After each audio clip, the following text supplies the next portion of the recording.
Kita jumpa lagi, saya Ahmad Suhaidi, host Podfin, Podcast Fakultas Islam Nusantara Unsia. Sekarang ini Islam Nusantara yang kemudian berproses menjadi humanitarian Islam dan secara substansi tidak berbeda. Islam Nusantara itu lebih menekankan pada katakanlah sumber-sumber lokal untuk didiskusikan, diwacanakan. Bisa nggak ini kelompok-kelompok agama, rohaniawan, pemuka agama mengambil peran yang lebih dalam di dalam kehidupan ekonomi, sosial, dan politik? Walaupun Donald Trump sudah coba untuk melarang orang datang dari negara mayoritas Muslim, tetapi pada saat yang sama, kalau kita lihat dari bawah, itu komunitas dan masyarakat di sana itu mereka sudah berbuat baik. Menerima sebenarnya sampai komunitas gereja di sana kirim spanduk tertulis "We love our Muslim neighbors." Kita cinta kepada tetangga Muslim di sini. Assalamualaikum warahmatullahi wabarakatuh. Para podfiners, penonton podcast Fakultas Islam Nusantara Universitas Nahdlatul Ulama Indonesia (UNSIA) yang saya cintai dan yang saya hormati. Kita jumpa lagi, saya Ahmad Suhaidi, host Podfin, Podcast Fakultas Islam Nusantara UNSIA. Kali ini saya mendapatkan atau hadir dua tamu yang istimewa, saya kira ya. Yang pertama adalah Profesor James Brooke Hostery dari Emory University di Amerika, dan yang kedua pemimpin redaksi NU Online, dan juga penggagas dan sekaligus penjaga rubrik Menjadi Indonesia di NU Online. Saya kira ini satu rubrik yang sedang naik daun. Dan saya ingin memanfaatkan kesempatan ini untuk berdiskusi supaya para penonton ikut memikirkan ya, bahwa sekarang ini banyak perubahan di dunia. Saya kira ada perubahan geopolitik, tapi juga saya ingin membuat istilah geokonflik. Jadi ya ada konflik yang bergeser ya. Misalnya 2 tahun lalu saya kira ya, Cina memfasilitasi perjanjian damai antara Iran dan Saudi. Ini adalah titik balik yang luar biasa, karena sebelumnya Arab Saudi di belakang Amerika, Iran ada di sebelahnya lagi. Nah, tapi dalam perkembangan mutakhir, Israel yang sangat keras, bahkan disebut genosida terhadap Palestina, itu juga mengubah pergeseran ya, apalagi tampaknya di belakang Trump periode kedua itu 100% berada di belakang Israel, termasuk genosida itu. Dan ada pengambilan jarak dari Eropa yang kalah yang ada di bawah Amerika pasca Perang Dunia Kedua mulai kritis, dan juga ada Rusia yang ada di sisi lain. Nah, sebenarnya yang ingin kita diskusikan, saya ingin diskusi adalah sekarang ini Islam Nusantara yang kemudian berproses menjadi humanitarian Islam, dan ini sebenarnya secara substansi tidak berbeda. Islam Nusantara itu lebih menekankan pada katakanlah sumber-sumber lokal untuk didiskusikan, diwacanakan, dimunculkan di tingkat global. Kalau humanitarian Islam itu kira-kira memang sasarannya di regional dan internasional gitu. Nah, mungkin dari Pak James dulu ya, yang selama 25 tahun kira-kira mungkin mengenal Indonesia dan melakukan penelitian tentang Indonesia, dan backgroundnya adalah religious antropologi gitu kira-kira, sosial antropologi, sosial budaya dan lain-lain, dan sudah pernah ke mana-mana di Indonesia, dan juga akhir-akhir ini banyak mempelajari Islam Nusantara dan juga humanitarian Islam. Mungkin perubahan-perubahan seperti apa dan bagaimana ini sekarang ini, sebenarnya kita lagi dalam situasi apa gitu, Pak James? Ya, terima kasih Pak Dekan. Sangat senang bisa gabung hari ini dan ya berbincang-bincang beberapa hal yang sangat penting ini saya merasa. Ya, itu pertanyaan yang sangat menarik ya kalau kita lihat istilah Islam Nusantara dan sebagai wacana yang dapat bermanfaat baik di dalam negeri Indonesia maupun di luar negeri. Nah, kalau saya lihat dalam 20-30 tahun yang baru ini, ada memang berbagai negara yang ingin jadi model atau sebuah contoh yang baik agama Islam. Kan dulu Malaysia sendiri sudah ada Islam Haidari. Terus di Maroko beberapa tahun lalu, 10 tahun lebih ada Marrakesh Declaration. Ada Amman Accords. Terus dalam beberapa tahun ini memang Arab Saudi ingin berperan lebih penting di dalam geopolitik dan memang perkembangan budaya dan sosial di Arab Saudi itu sangat menarik untuk menatap dari jauh. Nah, mungkin kita sudah masuk zaman decentering of Islam, decentering the center of Islam. Jadi kalau sebelumnya orang memang kalau mendengarkan atau dengar kata Islam, apalagi di Amerika, pasti langsung mereka teringat atau mikir orang Saudi atau di Timur Tengah paling tidak. Nah, justru dengan adanya Islam Nusantara dan humanitarian Islam adalah sebuah model atau gagasan atau mungkin pendekatan ya untuk beribadah yang fokusnya kepada kebersamaan. Bagaimana menerapkan ilmu menjadi amal dan bagaimana kita dalam kehidupan sehari-hari bisa berbuat yang baik. Nah, yang saya lihat di seluruh dunia ini mungkin ya nilai tambah Indonesia di situ. Dan memang kalau decentering Islam sekarang kan pada umumnya pemeluk agama Islam di seluruh dunia sudah tidak setuju sebenarnya dengan sistem Wahabi yang agak keras di Arab Saudi. Jadi yang kita lihat misalkan Islam di Amerika sendiri bisa jadi menarik sekali. Ada orang penulis, akademisi, cendekiawan, beliau ada convert, jadi mualaf untuk di Islam, namanya Michael Muhammad Knight. Di dalam sebuah buku beliau mengatakan bahwa Islam itu born in Mecca tapi made in America. Dengan artinya banyak pendatang dari mana-mana di seluruh dunia datang ke Amerika, dan memang Islam di sana itu sangat berwarna-warnai. Ada memang Sunni, ada Syiah, ada Ismaili, ada Ahmadi. Jadi di sana itu memang orang sudah merasa bagaimana bisa menyatukan agama dengan negara. Seolah itu Islam sebenarnya dianggap bukan suatu hal yang baru di Amerika misalnya, tetapi sebenarnya sudah lama sekali. Jadi semacam nativisasi atau kita punya istilah pribumisasi Islam di Amerika gitu. Ya seperti itu Pak. Jadi dengan gerakan cendekiawan atau misalnya generasi baru yang mahasiswa misalkan di kampus kami, yang mereka cari sesuatu yang baru. Mereka memang tetap beribadah, tetap taat pada nilai-nilai agama dan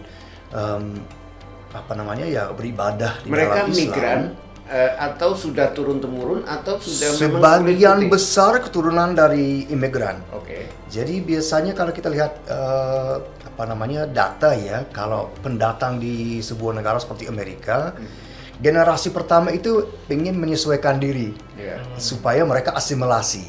Nah, sulit juga kadang-kadang untuk diterima secara total di sana. Jadi kadang-kadang generasi kedua itu makin bangga dengan agama Islam, dan mungkin dari perspektif dari segi busana Muslim misalnya mungkin lebih menonjol dibanding orang tuanya.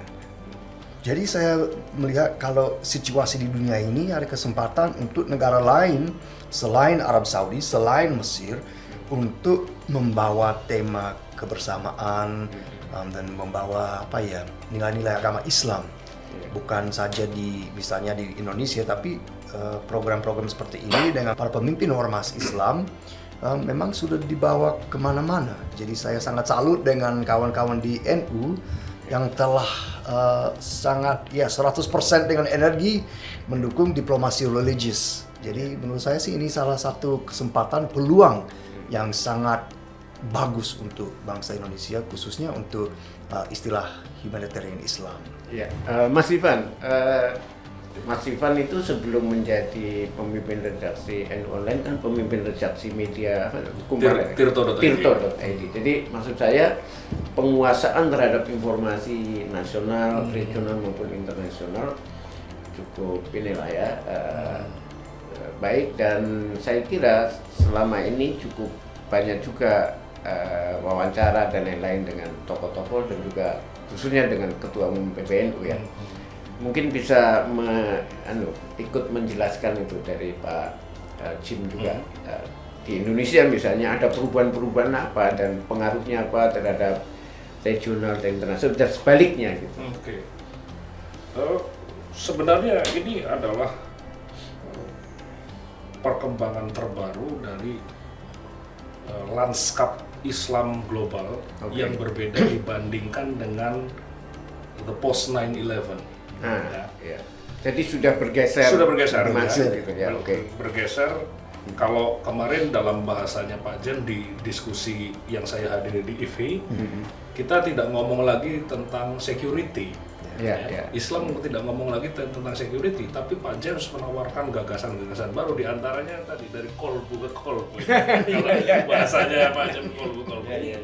Ini kolbu itu baca tasawuf loh. Betul. Jangan-jangan beliau sufi. Iya. Jadi Syekh Jim. Ya betul. Jadi pendekatan kolbu ke kolbu ini yang bagi kami di NU Online juga menjadi salah satu peluang ya untuk menyuarakan dunia Islam hari ini. Kalau ada yang kita sebut sebagai dunia Islam ya. Gus Yahya punya konsep humanitarian Islam yang dia tafsirkan dengan berbagai macam cara. Kemudian dulu NU punya Islam Nusantara ya. Sekarang sudah berkembang. Islam Nusantara kan masih the post 9/11 ya. Kerangkanya masih dekat sekali dengan 9/11. Nah, sekarang kita sudah bergeser. Gus Yahya menawarkan sesuatu yang lebih universal, dan sekarang menurut saya ide besar Gus Yahya itu sedang menantang kemapanan sekularisme yang terjadi selama lebih dari setengah milenium. Dia menawarkan sesuatu yang ini agama juga harus diserap ya. Harus diserap ke dalam nilai-nilai politik global, nilai-nilai diplomasi dan sebagainya, seperti yang kita ungkapkan di R20 waktu di Bali. Ide besar Gus Yahya bagi saya ini menantang sekularisme global. Maksud itu pentingnya sudah 500 tahun ya, dunia ini dikuasai oleh dunia yang sangat sekuler. Gus Yahya tiba-tiba, ya nggak tiba-tiba sih, Gus Yahya muncul proses ya kan, menantang itu. Nah, tantangan ini kan perlu menunggu respons ya. Perlu menunggu respons dari orang-orang yang ditantang. Bisa nggak ini kelompok-kelompok agama, rohaniawan, pemuka agama mengambil peran yang lebih di dalam kehidupan ekonomi, sosial dan politik. Mau Islam, mau Yahudi, mau Sikh, mau Kristen dan lain sebagainya harus masuk, dan nilai-nilai agama diserap ke dalam struktur politik ekonomi. Bagi saya perubahan yang paling mencolok dan arti penting dari apa yang ditawarkan oleh humanitarian Islam adalah itu. Kita sedang men-challenge sekularisme, sesuatu yang ketika tahun 2001 sampai mungkin tahun 2018 atau 2019 ini tuh hampir tidak ada yang memikirkan. Orang mikirnya security ya. Kita terbawa sama narasi besarnya Amerika. Sebenarnya tidak situasi juga. Ini kita terbawa oleh narasi besarnya Amerika, membawa isu Islam global ini ke dalam narasi security. Sekarang ada tawaran baru lewat humanitarian Islam, yaitu semacam menggoyang kemapanan sekularisme.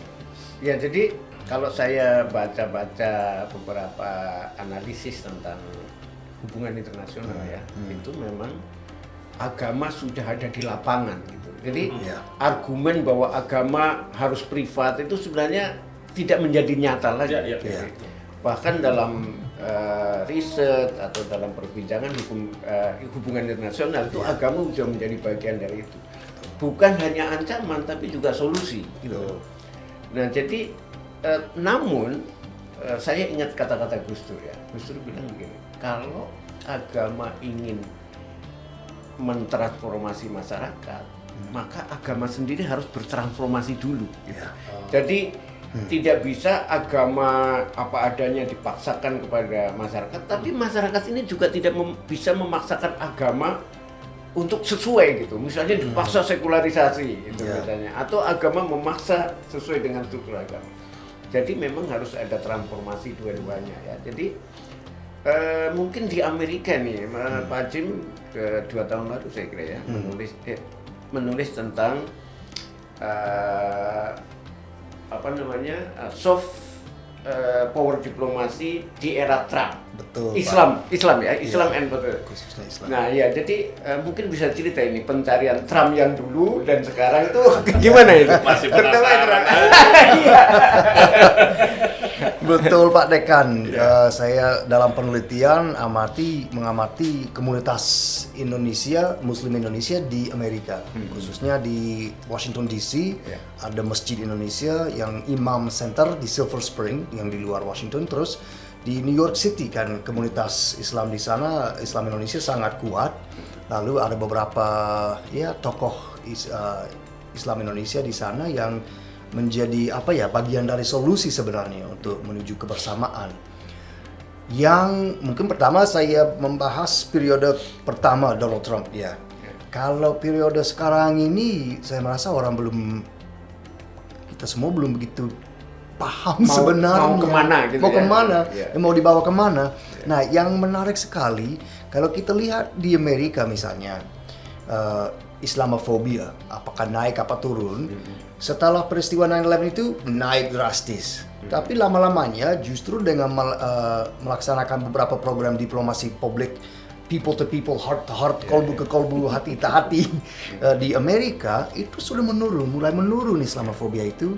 Nah, kita bisa dilihat dengan baik bahwa menjelang pemilu tahun 2016 waktu Donald Trump menang, menjelang pemilu itu sudah naik lagi karena itu sudah jadi topik perdebatan Donald Trump. Jadi dia sudah seperti politikus sebelumnya. Menjadi alat kampanye ya. Alat kampanye untuk meng-hate sama teman Islam agar supaya mereka dicurigai oleh masyarakat Amerika. Nggak masuk akal, tapi ini memang mungkin sudah terbuktikan ya bahwa di Amerika itu kampanye seperti itu yang agama jadi alat politik itu memang laku buat dia. Nah, pada saat yang sama kalau kita lihat komunitas, misalnya bukan komunitas bawah ya, tapi orang everyday people lah, masyarakat biasa.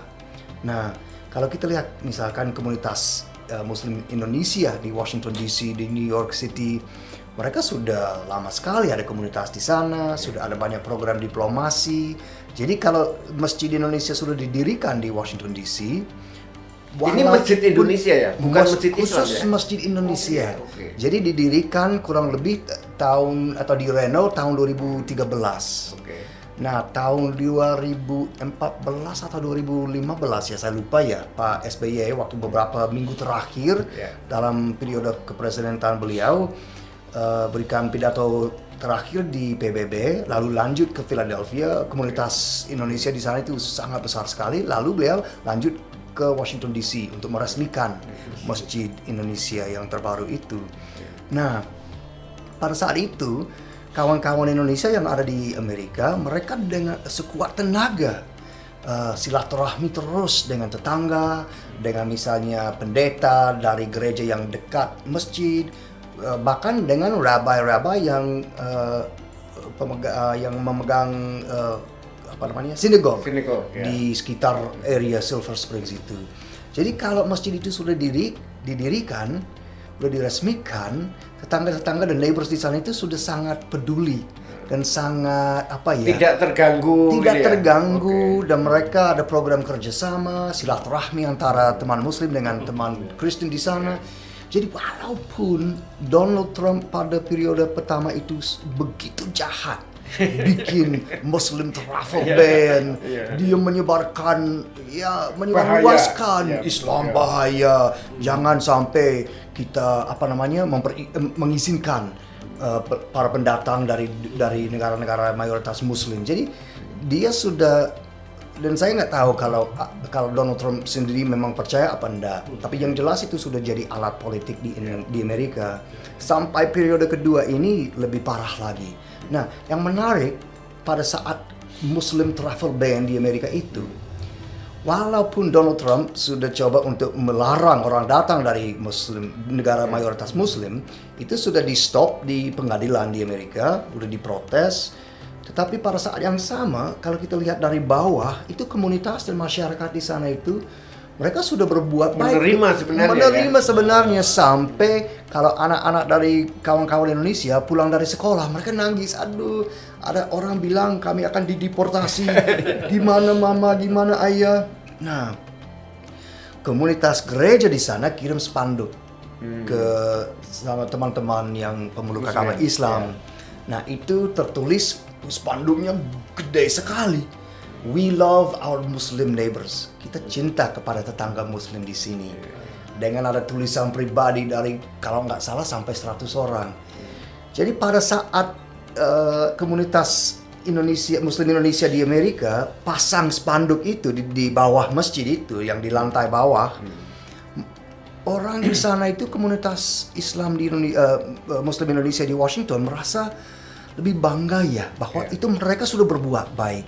Dan walaupun mungkin tidak diterima oleh Presiden Trump, siapa peduli, karena sudah diterima oleh tetangga di situ. Bagian dari bangsa, bagian dari komunitas gitu ya. Iya, bagian dari komunitas. Dan kan di dalam tradisi keagamaan di Amerika, walaupun sebelumnya ada berbagai prasangka buruk.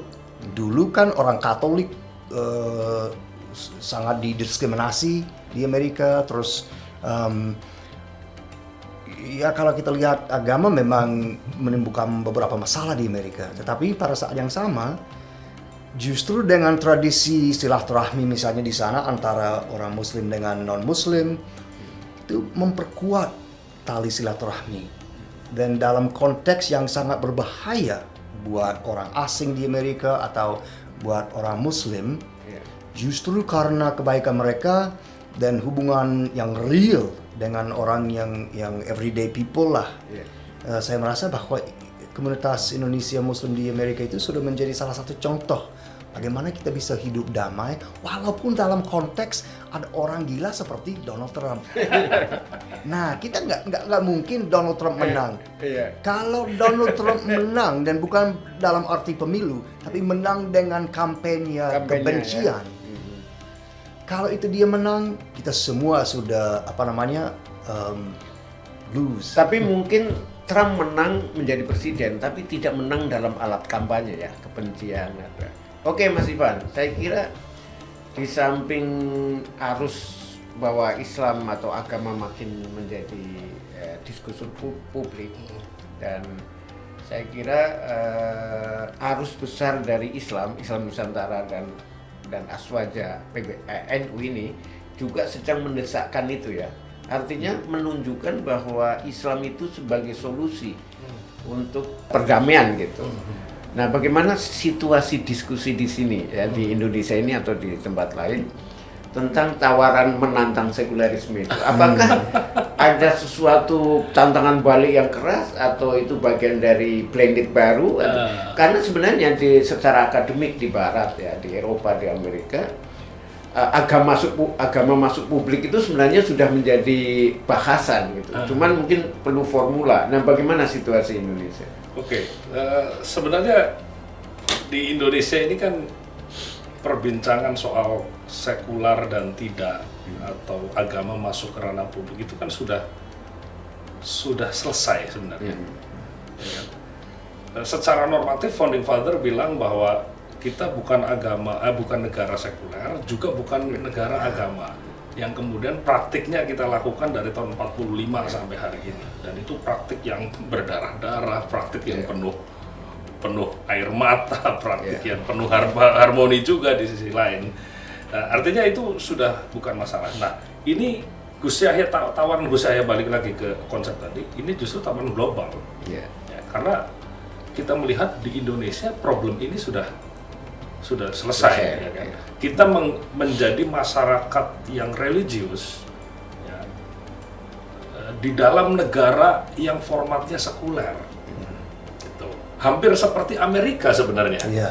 Sangat sekuler, format yang sangat, bahkan explicitly dinyatakan bahwa pemerintah tidak campur tangan di urusan agama, tapi masyarakatnya religius. Membentuk masyarakat religius. Kita juga begitu. Nah, challenge Gus Yahya ini saya pikir lebih kepada masyarakat global, ya, karena Gus Yahya mungkin melihat di Indonesia persoalan ini sudah clear lah, sudah menjadi bagian dari kehidupan sehari-hari. Nah, saya melihat ya, ini seperti tantangan terhadap kapitalisme oleh teman-teman Marxian, teman-teman Marxis dan teman-teman sosialis. Gus Yahya menantang sesuatu yang established. NU menantang sesuatu yang sudah established selama setengah milenium, dan itu perlu effort. Salah satu effortnya ya dengan kolbu ke kolbu tadi, balik lagi ya. Nah, saya pikir begitu. Tapi begini, saya ingin mengomentari soal Trump ya. Di Amerika, I'm sorry as a Democrat voter, but Thank you. Ikut berduka cita ya. sorry. Ya, karena dalam konteks Amerika Kami itu sangat berterima sebenarnya dua partai besar persaingan tuh antara Republik dengan Demokrat, dan Trump itu Republikan. Kira-kira. Ya, silakan. Ini di luar konteks pembicaraan. Ya. I just want to see an empire declining. Ya. in my American Empire, you mean? American Ya. Empire. Oke. Saya membaca Decline and Fall of the Roman Empire, buku klasiknya Edward Gibbon dari abad ke-18. Saya membaca bagaimana Empire Uni Soviet runtuh ya, di tahun 91. Saya membaca bagaimana empire dunia yang besar runtuh di Perang Dunia Pertama. But it's not my own time. Saya ngomong sebagai sejarawan ya. Saya pengen melihat ya, bagaimana dari buku-buku yang saya baca itu, saya menyaksikan sendiri sebuah empire yang sangat besar itu runtuh.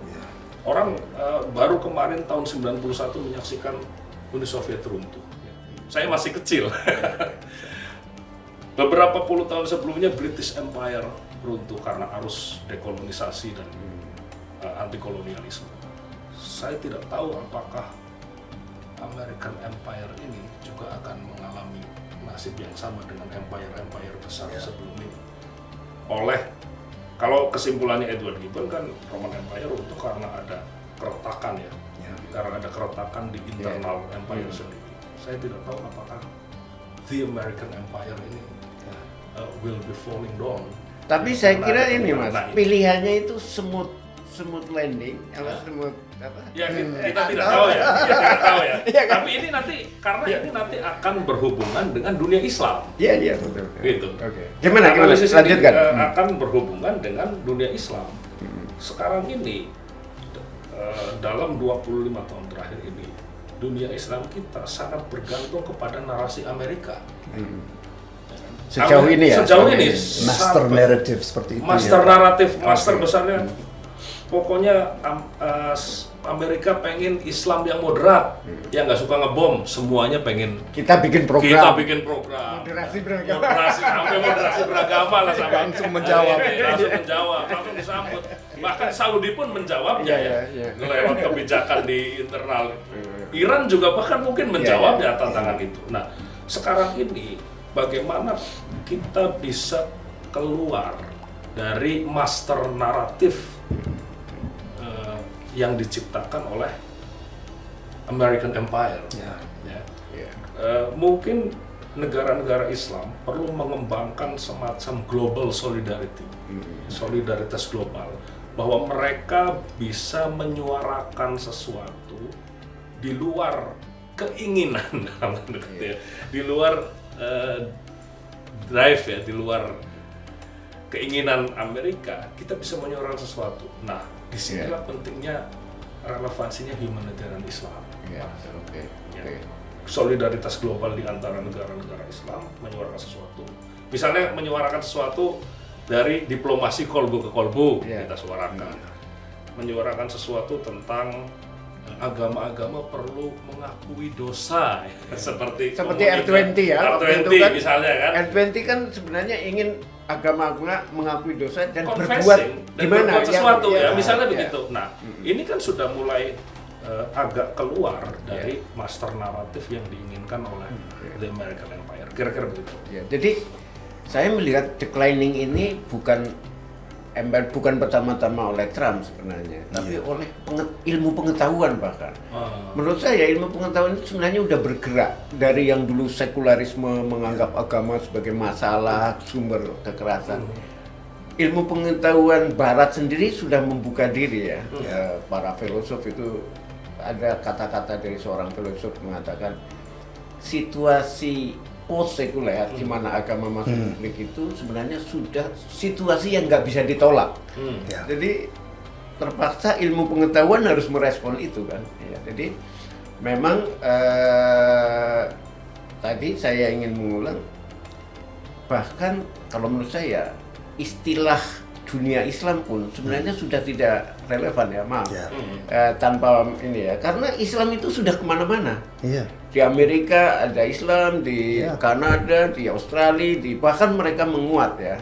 Apakah itu tension dengan anu lain atau kreativitas. Jadi kalau kita masih ngumpet di ideologi dunia Islam, menganggap lainnya musuh, sebenarnya sudah tidak. Amerika, Eropa itu sudah membuka diri. Jadi artinya declining itu tidak serta-merta, ada sesuatu pergulatan di bawahnya gitu. Nah mungkin arus ilmu pengetahuan yang menerima aspek agama publik ini gimana menurut Pak James? Ya kalau kita membandingkan Amerika dengan Eropa misalkan, yang jelas itu religion, agama jauh lebih penting di Amerika. Nah, kalau seandainya post-sekularisme, yang menarik sempat saya baca di dalam beberapa buku tentang sekularisme, bahwa dunia Barat sendiri ada semacam fantasi ya, bahwa dalam sekularisme itu yang sekuler dengan yang agama itu terpisah. Padahal enggak, dan dalam sejarah nggak pernah terpisahkan menjadi seperti itu. Jadi sekularisme itu sudah jadi fantasi di dunia Barat, apalagi di Perancis sekarang kan, yang orang yang muslimah mau pakai yang namanya jilbab atau di pantai misalnya yang burkini atau apa, nggak boleh. Jadi kalau kita lihat post sekularisme, memang dari perspektif dari segi ilmu pengetahuannya harus diakui bahwa secularism thesis itu sejak awal sudah tidak benar. Nah, jadi faktanya on the ground seperti yang ditulis Pak Robert Hefner, itu sudah jelas bahwa tidak ada yang namanya sekuler. Yang nyata ya, yang agama sama yang sekuler udah dipisahkan, agama dikotakan dalam yang privat, yang jangan di ruang publik. Nah, dan Indonesia menjadi seperti Pak Ivan katakan tadi, menjadi sebuah contoh ya, bukan sekuler, bukan religius, tapi yang dalam bahasa Asef Bayat, ahli sosiolog, gerakan sosial ya, beliau membuat istilah secular religious. Jadi untuk lebih memahami zona yang abu-abu yang campur antara agama dengan yang katanya sekuler. Zona-zona abangan Nah, siapa lagi selain Indonesia yang sebenarnya kalau kita lihat misalkan Mesir dan Arab nationalism, Arab nationalism, secular nationalism selama 70 tahun yang baru ini. Kan peran tentara dan peran para ulama itu sangat berbeda, dan di berbagai negara kan agama itu dikontrol. Misalkan di Mesir kalau mau khutbah hari Jumat harus di-approve dulu kan, harus dapat izin, harus dikasih sama pemerintah sebelumnya. Nah, Indonesia walaupun memang ada program kaderisasi ulama di sini yang menuju ke yang namanya moderasi beragama atau Islam moderat. Namanya kaderisasi, bukan pembatasan ya. Betul, kaderisasi. Membentuk betul, gitu ya. Betul, untuk membentuk, bukan untuk melarang ini atau mensupport ini. Jadi saya merasa dari segi itu Indonesia sebenarnya positioning sangat kuat.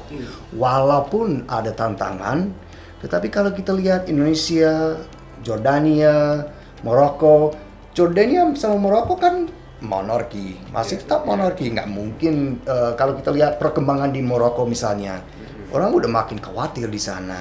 Walaupun adanya King Mohammed yang the sixth, yang keenam itu, dan walaupun latar belakang beliau S3-nya di Eropa kalau nggak salah, mereka nggak, yang jelas King Mohammed the sixth itu tidak ingin demokrasi. Jadi di mana lagi? Saya masih ingat 10-15 tahun lalu orang lihat ke Turki dulu, lalu Indonesia. Tapi Turki di sana itu perkembangan dibanding dengan perkembangan Indonesia, jauh lebih maju di sini di Indonesia. Nah, jadi saya berharap dengan transformasi grand narrative ini yang dari Empire Amerika, bahwa ini ada kesempatan untuk memberikan naratif baru. Betul. Nah, mungkin di situ yang Pak Ivan bilang tadi. Nah, jangan sampai naratif ini kan orang sudah makin sadar. Sebenarnya kami tidak harus ikut bermain di halaman Amerika. Kenapa tidak bermain dengan tetangga di sini, di sana, tetangga yang akan berbuat Jadi baik, kita akan bikin membalas kebaikan dengan supaya kebaikan. mereka ikut gitu ya. Nah, itu dia, Pak.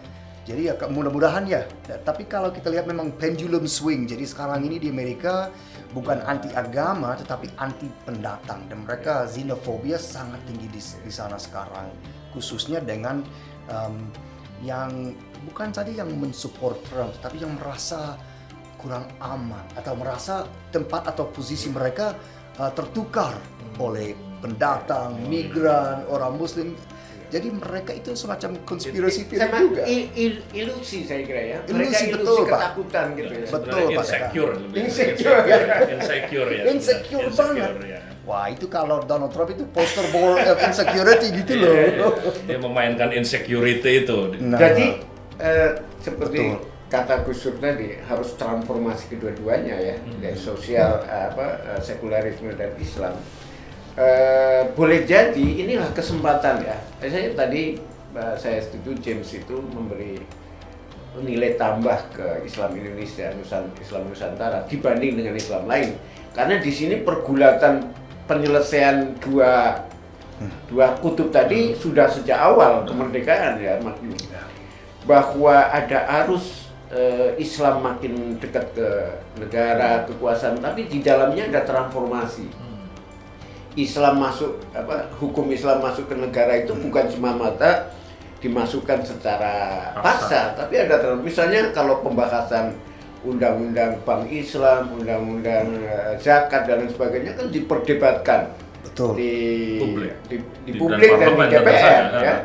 Jadi di sana ada kesepakatan bahkan bertahap. Memang ada kekurangan ya, pasti ya. Pasti. Tapi proses itu, nah jadi kalau kita punya kita punya kesempatan untuk menawarkan sesuatu ke mereka, saya kira mungkin Trump itu memang pemukul terakhir dari sekularisme tadi. Dalam arti bahwa ada bentuk baru struktur masyarakat, struktur pengetahuan gitu.